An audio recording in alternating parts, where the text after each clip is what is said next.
بسم اللہ الرحمن الرحیم۔ شروع اللہ کے نام سے جو بڑا مہربان نہایت رحم والا ہے۔ وَمَن يَعْمَلْ سُوءًا أَوْ يَظْلِمْ نَفْسَهُ ثُمَّ يَسْتَغْفِرِ اللَّهَ يَجِدِ اللَّهَ غَفُورًا رَحِيمًا۔ اور جو شخص کوئی برا کام کر بیٹھے یا اپنے حق میں ظلم کر لے پھر خدا سے بخشش مانگے تو خدا کو بخشنے والا اور مہربان پائے گا۔ وَمَن يَكْسِبْ إِثْمًا فَإِنَّمَا يَكْسِبُهُ عَلَى نَفْسِهِ وَكَانَ اللَّهُ عَلِيمًا حَكِيمًا۔ اور جو کوئی گناہ کرتا ہے تو اس کا وبال اسی پر ہے اور خدا جاننے والا اور حکمت والا ہے۔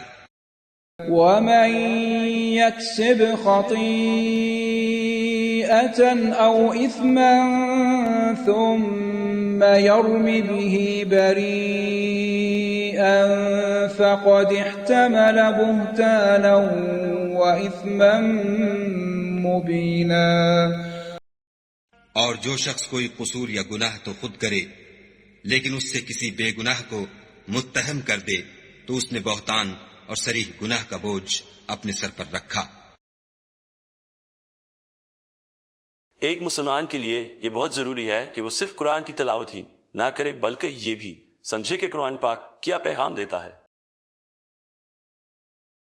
اگر آپ اس بابرکت سفر کا حصہ بننا چاہتے ہیں تو چینل کو سبسکرائب کیجئے اور اس پیغام کو دوسروں تک پہنچانے میں ہمارا ساتھ دیجئے۔ قرآن پاک کی مکمل تلاوت بما ترجمہ سننے کے لیے ہماری مکمل پلے لسٹ موجود ہے جس کا لنک اوپر دیا گیا ہے۔ آپ وہاں سے شروع سے آخر تک آسانی سے سن سکتے ہیں۔ اگلا رکوع اگلی ویڈیو میں پیش کیا جائے گا۔